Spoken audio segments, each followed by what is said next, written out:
Bienvenidos a la unidad 10, los métodos de tratamiento de agua. En esta unidad vamos a ver las aguas residuales y sus características. Las aguas residuales son los líquidos y los sólidos que por uno u otro medio se introducen en la alcantarilla y son transportados hasta su disposición final, donde reciben tratamiento. No tratarlas genera graves problemas de contaminación y daños a la salud y al medio ambiente.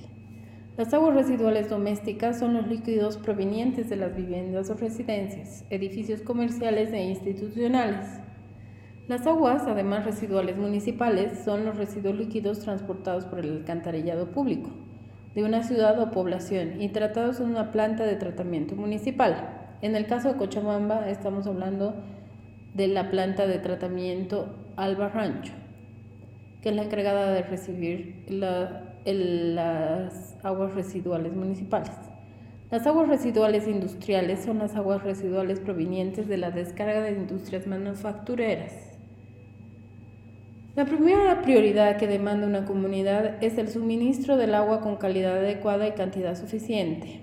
Ya logrado este objetivo, surge la adecuada eliminación de las aguas ya utilizadas, que se convierten en potenciales vehículos de muchas enfermedades y trastornos al medio ambiente.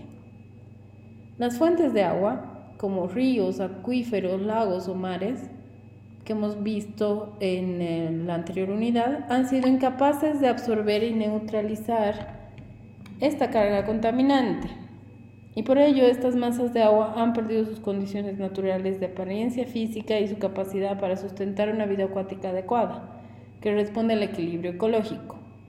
Como resultado, pierden aquellas condiciones mínimas que les son exigidas para su racional y adecuado aprovechamiento como fuentes de abastecimiento de agua, como vías de transporte o fuentes de energía. Características de las aguas residuales. Las sustancias residuales que aparecen formando parte de los líquidos cloacales pueden estar presentes como disueltas, suspendidas o en estado intermedio denominado coloidal. Es decir, todas las aguas que cuando hablamos de los residuos líquidos domiciliarios son generados por los inodoros o por el lavado de las manos o de los utensilios, etc. Generalmente tienen sólidos disueltos en suspensión y son denominados coloidales porque su característica es diferente al agua potable más fluida y más cristalina. Estas sustancias pueden ser de naturaleza mineral u orgánica. Cuando hablamos de mineral, estas sustancias provienen de los minerales que forman parte integral de aguas abastecidas. Cuando hablamos de las sustancias orgánicas, se les comunica propiedades indeseables al líquido residual cuando los microorganismos aparecen, alimentándose sobre materia orgánica muerta. Atacan esos complejos orgánicos a través de una serie de descomposiciones con la aparición de malos olores, además de una apariencia física objetable. Es decir, el líquido resultante tiene diferentes colores, el olor es diferente, se puede observar sólidos en suspensión, etc. Las sustancias minerales y orgánicas suspendidas en estas aguas, arenas, aceites, grasas y sólidos de variada procedencia, interfieren con los sistemas de recolección y transporte de estas aguas que los contienen, además de la apariencia de los sitios de descarga. La materia orgánica se descompone por la acción bacteriana, dando esta descomposición origen a continuos cambios en las características del agua. Entre las sustancias biodegradables presentes en las aguas residuales se encuentran los compuestos nitrogenados, como proteínas, urea, aminoácidos, aminas, en un 40%. Después tenemos los no nitrogenados, como grasas y jabones, que están presentes en un 10% en las aguas residuales. Tenemos los carbohidratos, que componen el 50%. Las proteínas son extremadamente complejas y se encuentran en toda materia viviente animal o vegetal. Los hidratos de carbono o carbohidratos se encuentran formando azúcar, almidón, algodón, celulosas y fibras vegetales. Estos en el papel higiénico y el algodón son altamente resistentes a la descomposición. Las grasas también son difíciles de descomponer, por eso es que requieren de un tratamiento específico. Características físicas de las aguas residuales. Tenemos el olor. Este se debe a la concentración de los sulfuros. Turbiedad está medido en UTN, que son sólidos disueltos y suspendidos. Color medido en UPC, negro o gris. El sabor, que puede ser aceptable o no aceptable. Temperatura depende de la fuente. Densidad se debe a la temperatura y los sólidos. Conductividad se mide en SM. Se debe a los sólidos disueltos. Los sólidos de tamaño o los sólidos totales, sólidos suspendidos o sólidos disueltos. El oxígeno disuelto, que se mide generalmente en miligramos sobre litro. Características químicas. Ya sabemos que tenemos el pH, el nitrógeno, fósforo, alcalinidad, cloruro, azufre, metales y gases.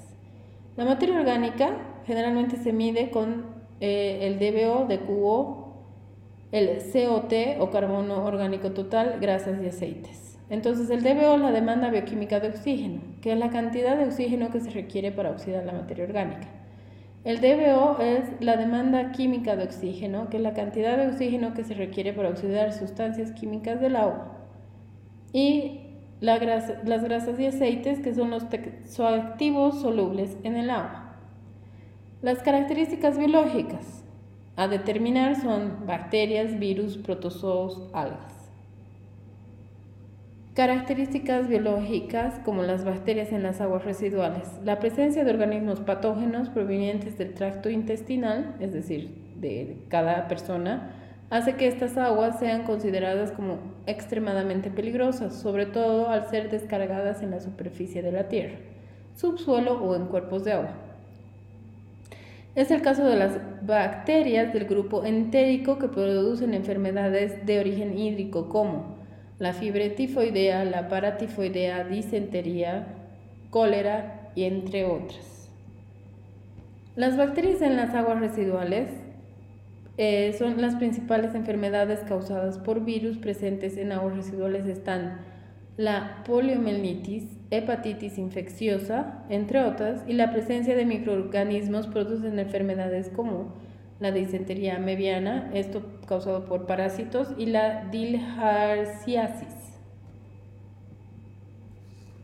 ¿Qué elementos dañinos hay en el agua residual? Primero tenemos los malos olores como consecuencia de las sustancias extrañas que contiene y los compuestos provenientes de estas materias, con el desdoblamiento anaeróbico de sus complejos orgánicos que generan gases resultados de la descomposición. La acción tóxica, que muchos de los compuestos minerales y orgánicos que contienen esas aguas residuales provoca sobre la flora y la fauna natural de los cuerpos receptores y sobre los consumidores que utilizan estas aguas. Así también tenemos la potencialidad inefectiva, la modificación a la apariencia física y la polución térmica. Los tipos de sistemas de tratamientos de agua de residuales generalmente se dan por el tratamiento de aguas residuales, que es una práctica que se lleva realizando desde la antigüedad. Hoy en día es algo fundamental para mantener nuestra calidad de vida.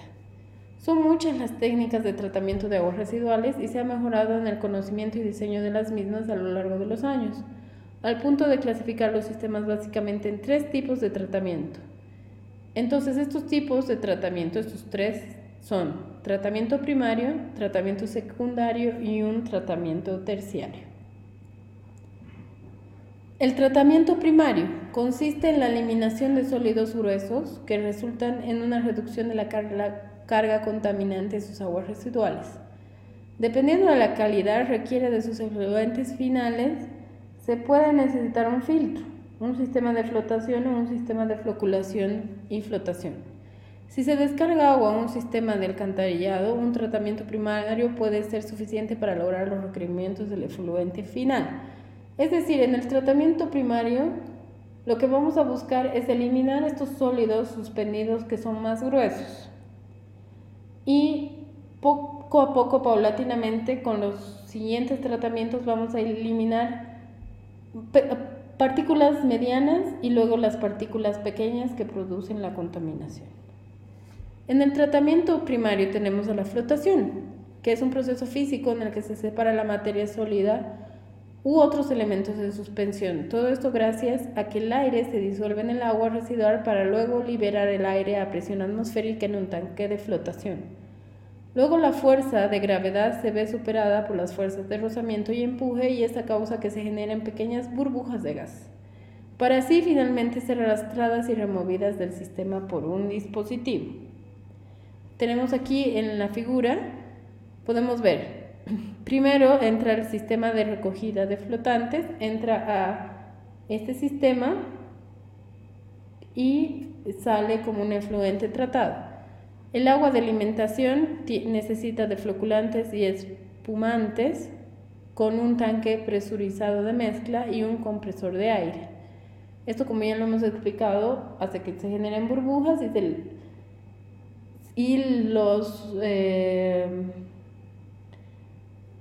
y se pueda recoger estos sólidos disueltos mediante flotación hacia arriba y se los elimina posteriormente. Tratamiento primario con sistemas de filtración, que son los filtros y rejas. Esto se logra con la remoción de las partículas que previenen el taponamiento, las tuberías aguas abajo, y la protección de equipos aguas arriba. Entonces, los más usados son las rejas fijas, filtros de canal, incluyendo la Aquarack, reja motorizada y filtros de tornillo para canal. También tenemos los filtros parabólicos, los filtros rotatorios y los filtros de tela.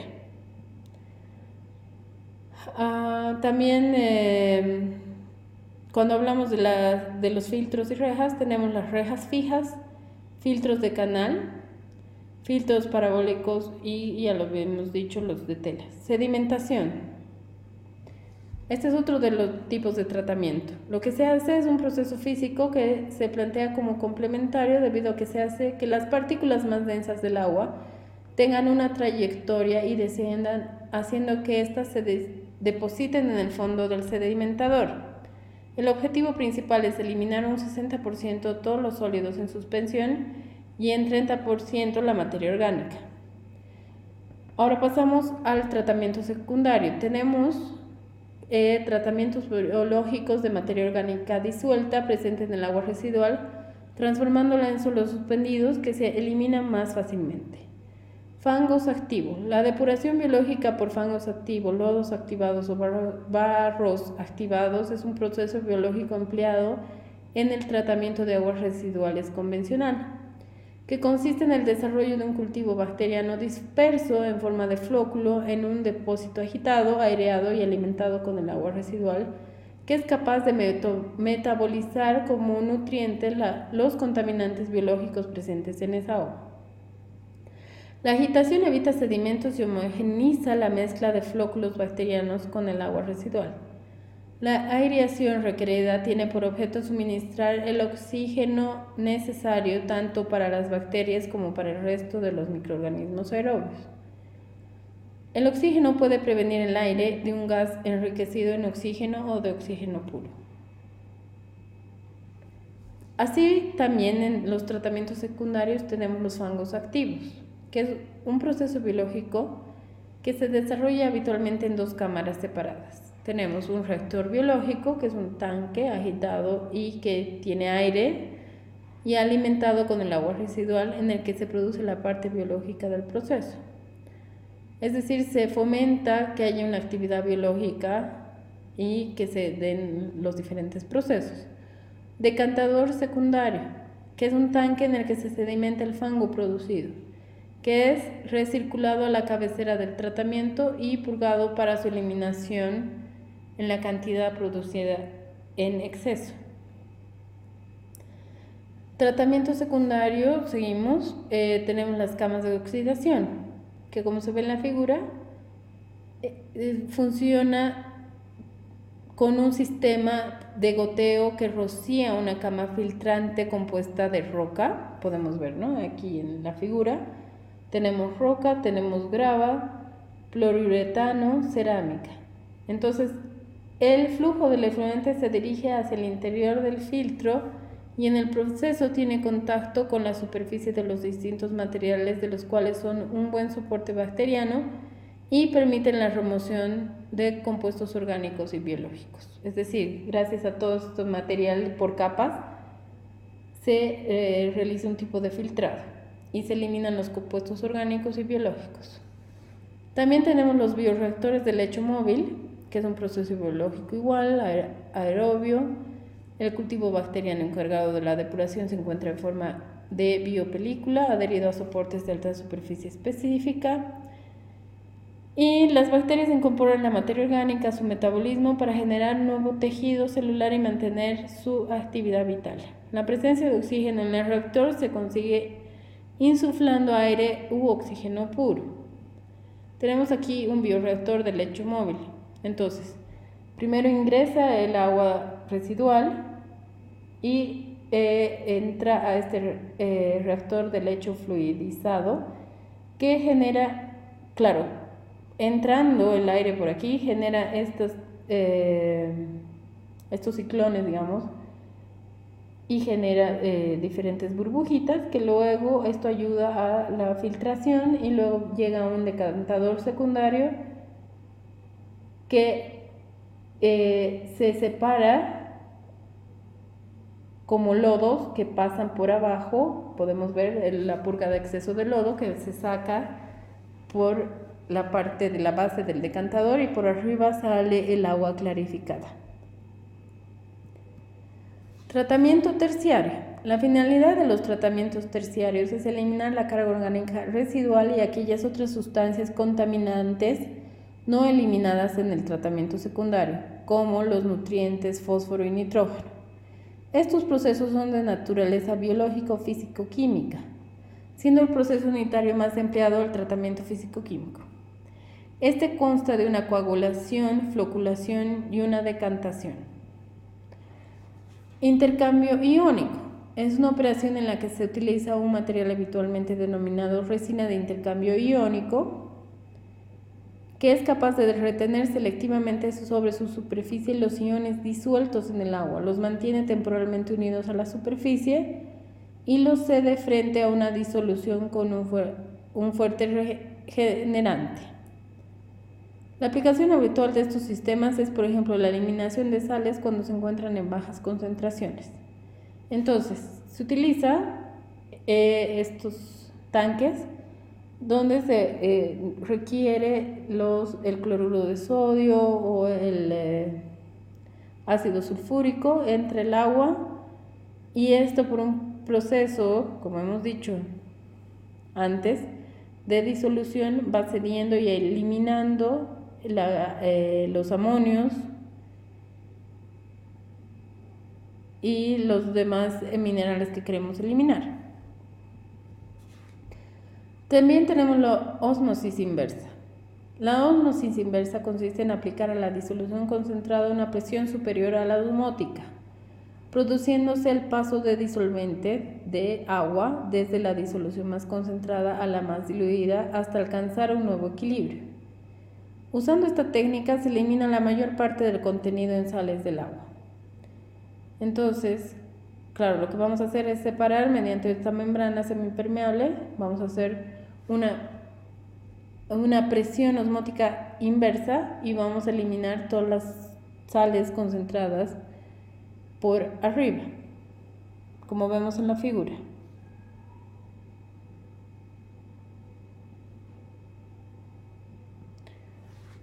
Electrodesinfección. Esto también es un tipo de tratamiento terciario en el que se usan dos ánodos, uno de zinc y otro cátodo de cobre, con un puente salino. Es decir, ponemos en el puente salino un cloruro y un tipo de potasio, y lo que hacemos es diluir y purificar esta agua, como se ve en la figura. Debido a su efectividad, esta técnica es capaz de eliminar virus, bacterias y parásitos gracias a que consigue una elevada producción de oxidantes. Eso es todo para esta unidad. Nos vemos en la siguiente.